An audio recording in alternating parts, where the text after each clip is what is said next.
اعوذ باللہ من الشیطان الرجیم بسم اللہ الرحمن الرحیم اللہم صلی علی محمد وآل محمد وعجل فرجہ۔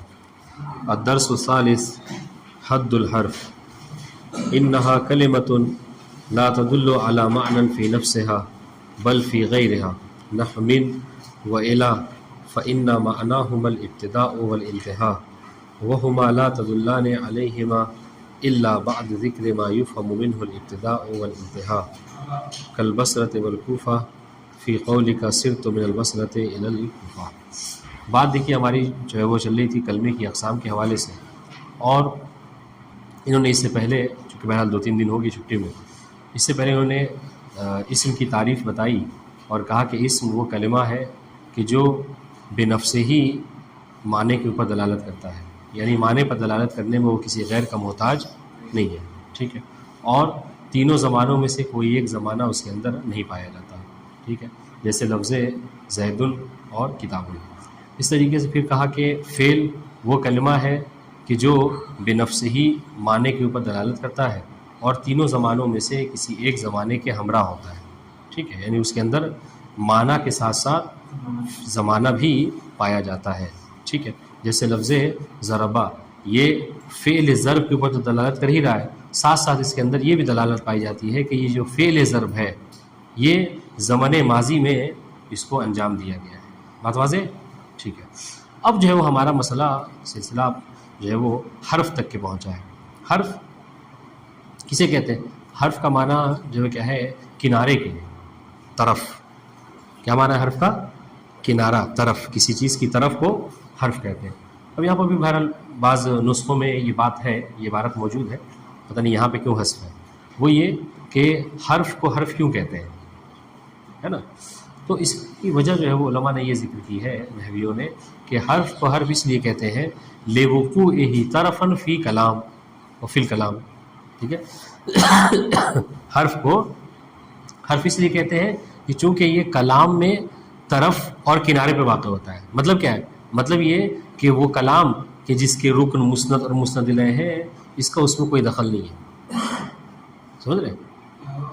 کلام میں ہم نے کہا کہ کلام کے رکن، جو اس سے پہلے ہم نے بتایا تھا، تشریح کی تھی کہ رکن کسے کہتے ہیں، اساس کسے کہتے ہیں کلام کا، ٹھیک ہے، تو کلام کا رکن تو مسند اور مسند الیہ ہو گئے، ٹھیک ہے، مبتدا خبر ہو گئے، فعل و فاعل ہو گئے، لیکن یہ جو حرف ہے بیچارہ، یہ جو کیا ہے، کنارے واقع ہوتا ہے، طرف واقع ہوتا ہے۔ مطلب کیا ہے؟ مطلب یہ کہ اس کا کوئی خاص رول، اہم رول جو ہے وہ کیا ہے، کلام میں نہیں ہوتا ہے۔ یعنی مطلب کیا ہے کہ اس کے بنا بھی کلام جو ہے وہ بن سکتا ہے، یعنی اس کو حذف بھی، یہ نہیں کہہ سکتے بلکہ اس کو حذف بھی کیا جا سکتا ہے کلام میں، یہ کلام کی اساس نہیں ہوتا، اس لیے اس کو کیا ہے، طرف کلام کہتے ہیں۔ بات واضح؟ خیر، یہ تو وہ بات ہے کہ جو کتاب میں موجود نہیں ہے، اگر آپ کے ذہن میں موجود ہو، چونکہ اگر آپ کسی کو کہیں گے کہ ہم نے ہدایہ پڑھی ہے، ہو سکتا ہے کہ وہ آپ سے سوال کر لے کہ اسم کو اسم کیوں کہتے ہیں، فعل کو فعل کیوں کہتے ہیں، حرف کو حرف کیوں کہتے ہیں، کیوں؟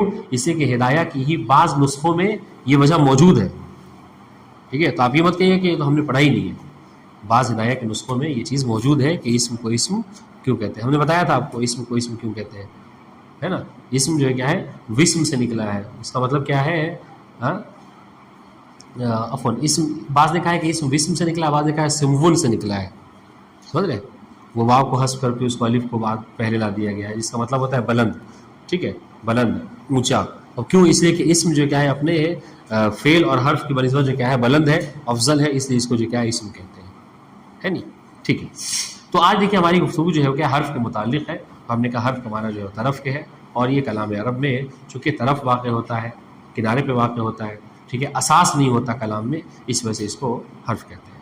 تعریف کیا ہے اس کی؟ تو جیسا کہ اس سے پہلے اسم اور فعل کے متعلق کہہ چکے ہیں، حد اس طریقے سے حرف کے متعلق بھی کہہ رہے ہیں، وہ حد الحرف ہے۔ حد کا مطلب کیا ہے؟ یعنی حد، یعنی یہ کہ حرف کی جامع اور مانع تعریف کر رہے ہیں، ٹھیک ہے، یعنی جامع معنی، یعنی جامع للافراد و مانع للاغیار، یعنی اپنے افراد کو جمع کرنے والی اور اپنے اغیار کو جو اس کے اندر شامل نہیں ان سب کو جو کیا ہے دور کرنے والی تعریف ہے۔ وہ کیا ہے؟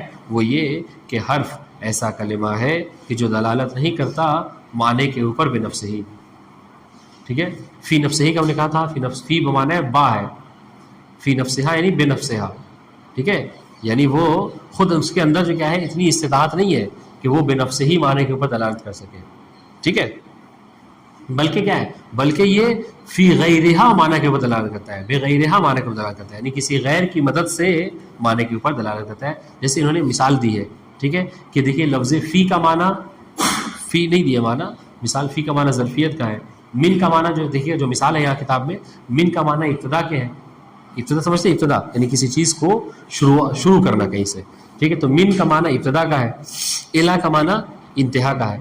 ہم نے نحو مقدماتی میں پڑھا تھا من ابتدائے غایت کے لیے آتا ہے اور الا جو ہے وہ انتہائے غایت کے لیے آتا ہے، ٹھیک ہے. تو یہاں پہ وہی بات ہے، ہاں بہت سارے معنی، لیکن جو معنی مشہور ہے اس کو کوٹ کرتے ہیں عام طور سے، سمجھ رہے. دیکھیے تو من جو کیا ہے ابتدا کے لیے اور الا جو ہے کیا ہے انتہا کے لیے. لیکن کہہ رہے کہ یہ جو من سے ابتدا اور الا سے انتہا کا معنی ہے، یہ خود من اور الا سے آپ کو نہیں سمجھ میں آئے گا. خود من اور الا سے یہ معنی آپ کو نہیں سمجھ میں آئے گا. اگر من اپنے معنی ابتدا کے اوپر دلالت کرنا چاہتا ہے تو اس کو کیا ہے کسی کی ضرورت ہوگی.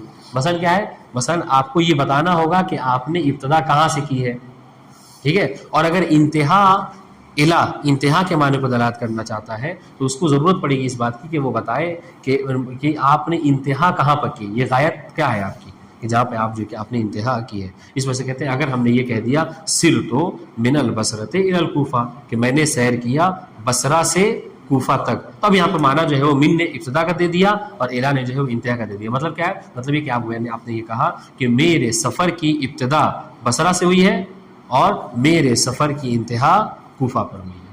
بات واضح؟ تو غور کیجئے گا پھر سے. حرف کسے کہتے ہیں؟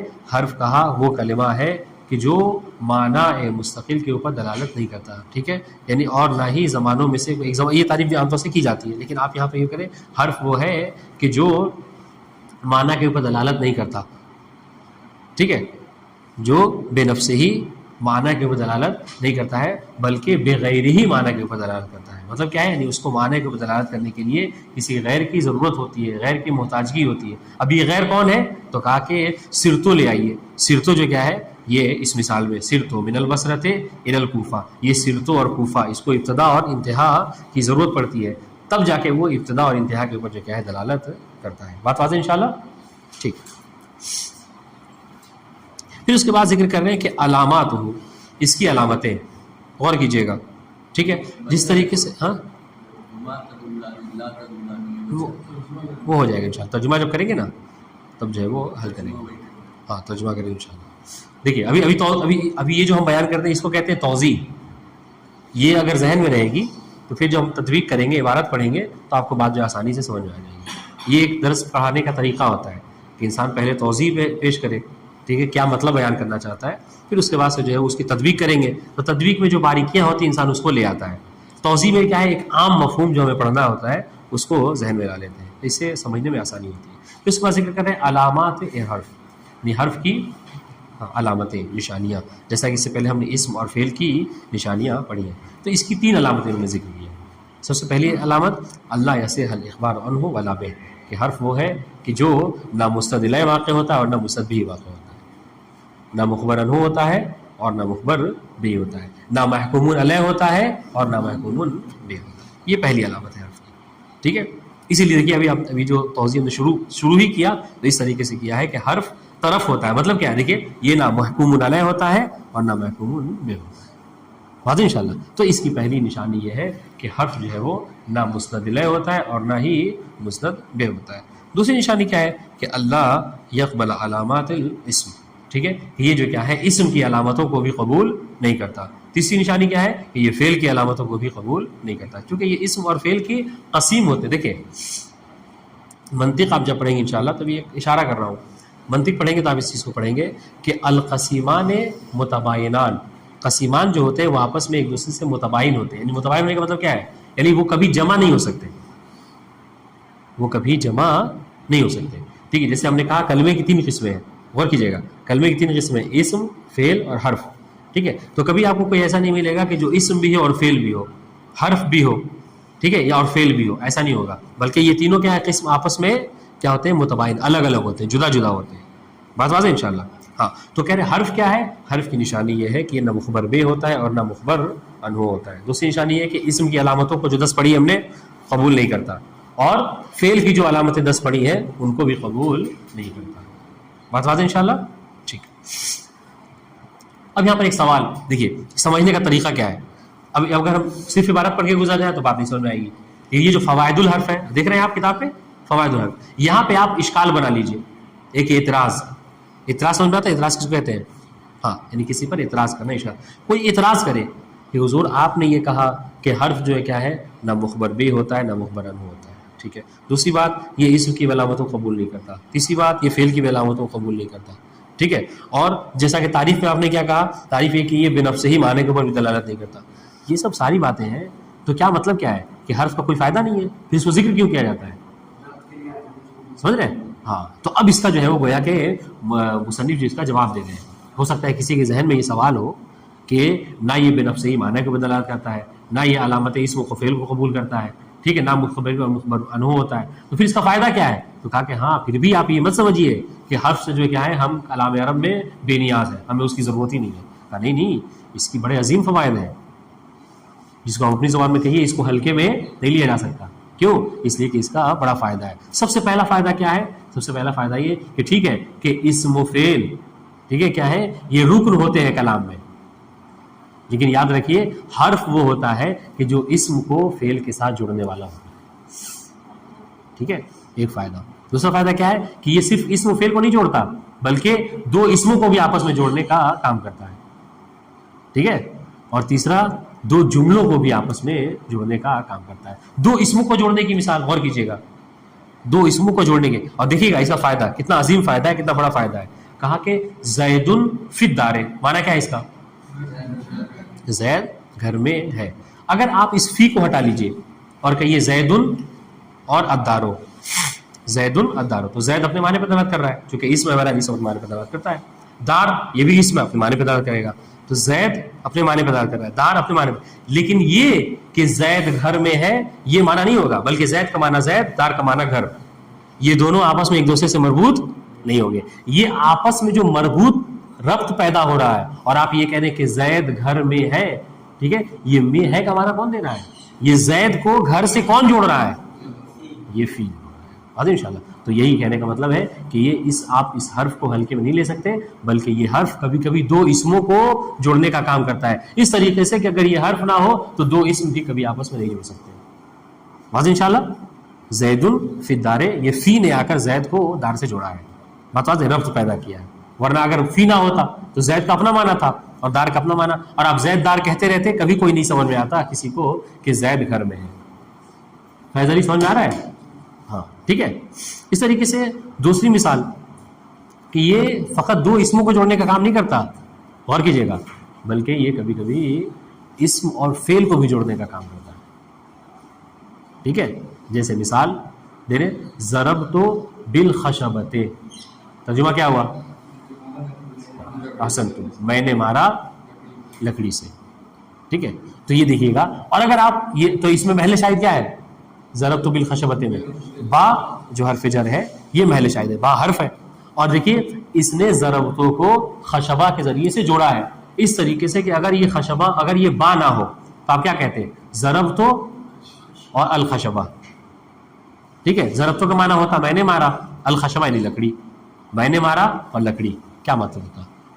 لیکن یہ جو کہنا کہ میں نے مارا لکڑی کے ذریعے سے، میں نے مارا لکڑی کی مدد سے، یہ کون دے رہا ہے مانا؟ یہ با کے ذریعے سے. آج انشاءاللہ یہ کبھی کبھی غور کیجیے گا. تو اس کا دوسرا فائدہ یہ ہے کہ یہ کبھی کبھی کیا ہے، اسم اور فعل کو جوڑتا ہے اس طریقے سے کہ اگر حرف نہ ہو تو اسم اپنے حال پر باقی رہے گا، فعل اپنے حال پر، اور دونوں کبھی ایک دوسرے سے مربوط نہیں ہوں گے. بات واضح؟ اسی طریقے سے تیسرا فائدہ سنیے گا. اس طریقے سے یہ حرف کبھی کبھی اسم اور فعل کو تو جوڑتا ہی ہے، دو اسموں کو تو جوڑتا ہی، کبھی کبھی دو جملوں کو آپس میں جوڑتا ہے. غور کیجیے گا. کبھی کبھی کیا ہے، دو جملوں کو آپس میں جوڑتا ہے. مارکر ہے نہیں ہے؟ نہیں ہے. ٹھیک ہے. تو اب ذہن پہ زور دیجیے اور اس مثال کو سمجھیے. ہاں غور کیجیے گا. مثال دیکھیے، دو جملوں کو آپس میں جوڑتا ہے. ان جاءنی زید اکرمتہ، ان جاءنی زید اکرمتہ، معنی کیا ہوا اس کا؟ ان پھر تو فائدہ ہی نہیں ہے. ہاں ان یعنی اگر، ان یعنی اگر شرط کا معنی ہے اگر زید میرے پاس آیا اکرمتہ تو میں اس کا اکرام کروں گا. میں اس کا اکرام یعنی کیا ہوتا ہے؟ احترام. ٹھیک ہے، اس کا احترام کروں گا. غور کیجیے گا یہاں پر دیکھیے یہ شرط والا معنی پایا جاتا ہے. کون سا معنی پایا؟ اس کو شرط کا معنی پاتے ہیں. یہ جو اگر ہے نا، اگر جیسے باپ اپنے بیٹے سے کہتا ہے کہ اگر تم امتحان میں پاس ہو گئے تو میں سائیکل دلاؤں گا مثلا.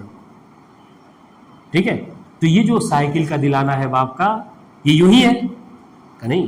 یہ مشروط ہے، یہ شرط کے ساتھ ہے. شرط کیا ہے؟ کہ بیٹا پہلے ایگزام میں، امتحان میں پاس ہو، ہے نا. تو یہاں پر بھی جو کہہ رہے ہیں آپ کہ میں تمہارا احترام کروں گا، ٹھیک ہے، یہ کب ہے؟ کہا کہ جب زید میرے پاس آئے گا.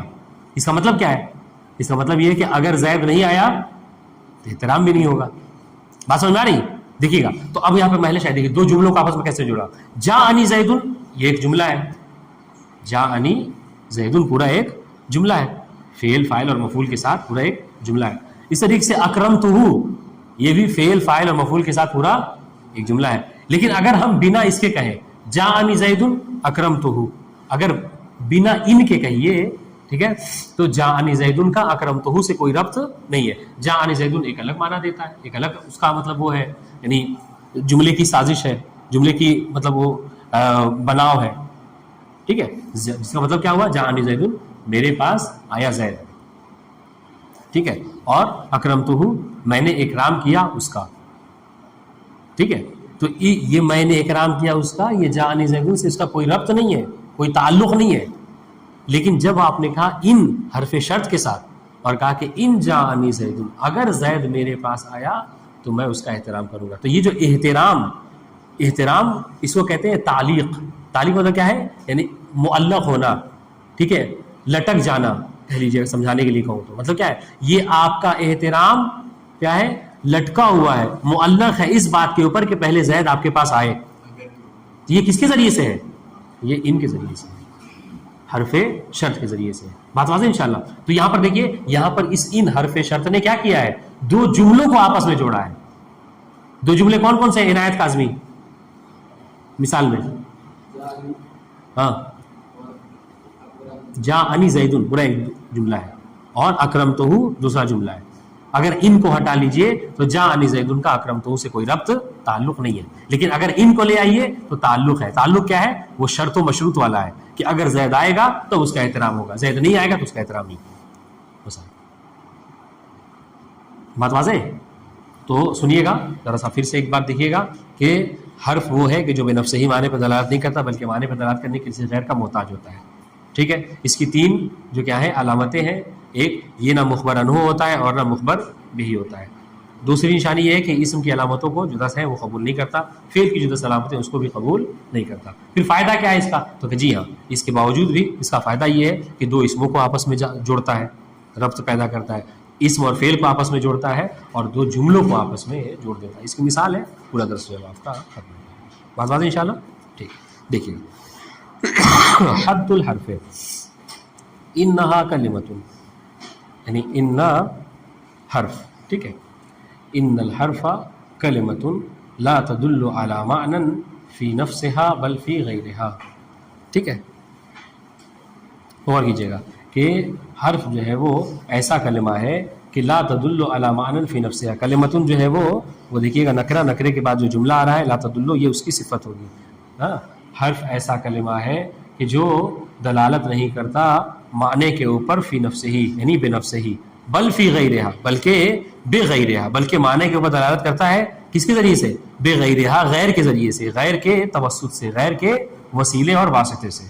مثال دے رہے ہیں نحو من و الی فإن معناہما، ہما کس میں کہاں پر ہٹ رہی ہے؟ من اور الی کی طرف. آسان تو کہ اس لیے دیکھیے گا فإن معناہما، اس لیے کہ ان دونوں کا معنی، کن دونوں کا معنی؟ بے شک ان دونوں کا معنی. من اور الی کا معنی کیا ہے؟ ابتدا والانتہا. ابتدا کس کا معنی ہے؟ من کا، اور انتہا کس کا معنی ہے؟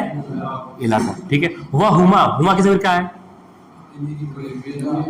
ہاں، من اور الی. ہاں، ضمائر پر ڈال لیجیے گا وہما، اور یہ دونوں کون؟ من اور الی. لا تدلان علیہما، علیہما میں کس میں کہاں پر رہی ہے؟ ابتدا اور انتہا کی طرف. یہ لا تدلانے میں جو الف تثنیہ ہے اس سے مراد کون ہے؟ من اور الا ہے. غور کیجیے گا, لا تدلانے یعنی یہ دو دلالت نہیں کرتے. کون دو؟ نہیں, من اور الا. من اور الا دلالت نہیں کرتے. علیہما, ہاں, علل ابتداء والانتہا. ٹھیک ہے, پھر سے دیکھیے گا, کہہ رہے کہ ان الحرف کلمۃ لا تدل علی معنی فی نفسها. حرف ایسا کلمہ ہے کہ جو دلالت نہیں کرتا. یہاں پہ ہاں ہے نا, اب دیکھیے حرف جو کیا مذکر ہے, تو آپ یہاں پہ کیا کریں, ان کلمۃ الحرف کہیے گا. تھوڑا اس کو کیا تعویل کریں گے کہ کلمہ حرف وہ کلمہ ہے, ایسا کلمہ ہے کہ لا تدل علی معنی فی نفسها, جو کہ دلالت نہیں کرتا معنی کے اوپر بنفسہ, بل فی غیرہا, بلکہ وہ دلالت کرتا ہے معنی کے اوپر بغیرہا, یعنی کیا, غیر کے ذریعے سے, غیر کے وسیلے سے. نحو من و الا, جیسا کہ من اور الا. ٹھیک ہے, یہ دونوں دیکھیے, یہ دو حرف ہے.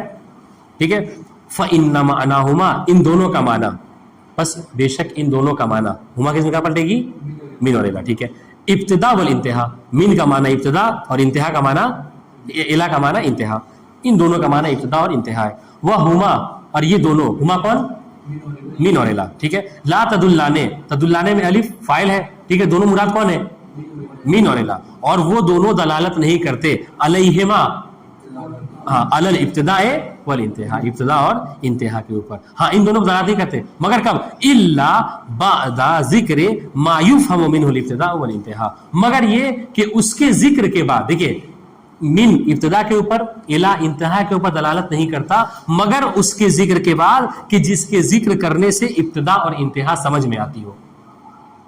ٹھیک ہے, الا بعد ذکر ما یفہم منہ, منہ میں ضمیر کہاں پر ہے, منہ میں, جی احسنتم, مما. ٹھیک ہے, مگر یہ دونوں دلالت نہیں کرتے ابتدا اور انتہا کے اوپر, مگر اس کے ذکر کے بعد. کس کے ذکر کے بعد, ٹھیک ہے, کہ ما یفہم منہ, کہ جس کے ذریعے سے سمجھ میں آتا ہے. یفہم یعنی سمجھ میں آتا ہے, فہم ہوتا ہے, سمجھ میں آتا ہے. کس کا, ابتدا اور انتہا. یفہم کے لیے جو ہے ابتدا اور انتہا جو کیا ہے, یہ نائب فاعل ہے.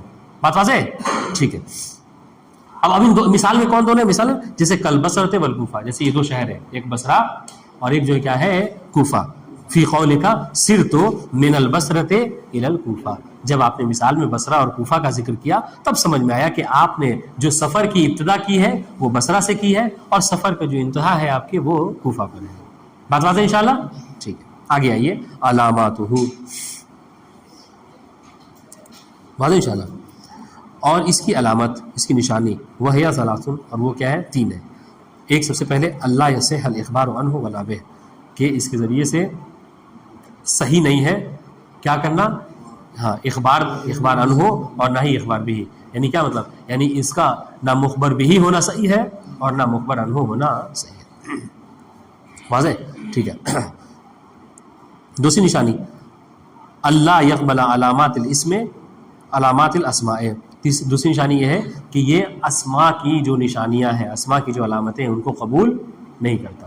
تیسری علامت, اللہ یقبل علامات الافعال, کہ یہ علامات افعال کو بھی قبول نہیں کرتا ہے. بات انشاءاللہ. تو یہاں پر ہم نے آپ کو سمجھانے کے لیے کہا تھا کہ اب آگے کی بات کو آپ کو سمجھنا ہے.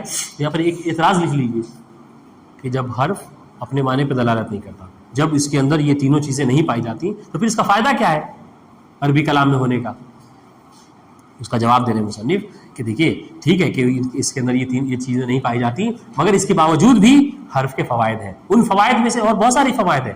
یعنی یہ 3 فائدہ نہیں ہے کہ 2 اسموں کو جوڑ دیا, 2 فعل کو جوڑ دیا, جملوں کو جوڑ دیا, نہیں, اس کے علاوہ بہت سے فوائد ہیں, لیکن ابھی فی الحال 3 ذکر کر رہے ہیں. وہ فوائد الحرف, حرف کا فائدہ کیا ہے, ٹھیک ہے. للحرف فی کلام العرب فوائد کثیرہ, حرف کے عربی کلام میں بہت سارے فوائد ہیں. غور کیجیے گا, بہت سارے فوائد, فوائد کثیرۃ, بہت زیادہ فوائد ہیں. جیسے ان میں سے ایک فائدہ کیا ہے, نمبر 1, کر ربط بین اسمین, 2 اسموں کو کیا ہے, ربط دینا, آپس میں جوڑنا. ربط دینا مطلب کیا ہے, آپس میں دونوں کے درمیان میں جوڑنا, ان دونوں میں تعلق پیدا کرنا, ٹھیک ہے, رابطہ پیدا کرنا. نحو قول الامام علی بن الحسین علیہ السلام الشرف فی التواضع, یہ مطلب مثال دی ہے مصنف نے. ٹھیک ہے, کیا ہے, امام کیا فرماتے ہیں, الشرف فی التواضع. محل شاہد کیا ہے, امام کیا فرماتے ہیں کہ شرف, بزرگی, شرافت کیا ہے, تواضع میں, انکساری میں ہے نا. اب دیکھیے یہاں پر الشرف یہ بھی اسم ہے, تواضع یہ بھی اسم ہے. ٹھیک ہے, رضا عباس شرف اور تواضع اسم ہے، کیسے پہچانا آپ نے؟ الف لام دونوں کے اوپر جو کیا ہے داخل ہے، ٹھیک ہے. اس کے علاوہ ناظم علی اور کوئی ہے یہاں پہ شرف کے اس کو ہونے کے لیے علامت؟ ایک تو الف لام ہے، اور کچھ؟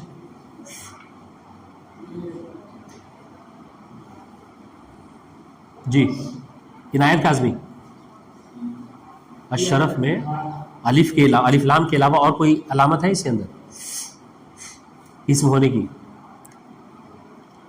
محمد حسن کیا ہے؟ کیا ہے؟ اشرف کا پوچھ رہا ہوں، تواضع نہیں پوچھ رہا ہوں. کیا ہے؟ ادغام. ادغام بھی پڑھا تھا کیا؟ کیا نام ہے؟ سمیر حیدر. اشرف فی التواضع کیا ہے؟ احسن، مبتدا واقع ہونا، نہیں مسند انہو ہونا، اسناد انہو. آپ دیکھیے یہاں پر آپ کیا ہے فی التواضع، اس کی جو کیا ہے اس کے بارے میں آپ بات کر رہے ہیں کلام میں، واضح انشاءاللہ. ٹھیک ہے، خیر. اس طریقے سے آپ کیا کیجئے نا، جب کبھی قرآن مجید پڑھا کریں تو اس میں جو کیا ہے جو کلمات آئے قرآن مجید کی اس میں ڈھونڈیے کہ یہ اسم ہے تو اس کی کیا نشانی ہے. خاص طور سے اس آیت میں، اس آیت میں مثلا دیکھیے گا اشرف فی التواضع. تو یہاں پہ کیا ہے محل شاہد؟ کیا ہے محل شاہد؟ یہ کہ دیکھیے اشرف اور تواضع میں جو ربط پیدا ہوا ہے دو اسموں کے درمیان میں، وہ کس کے ذریعے سے ہے؟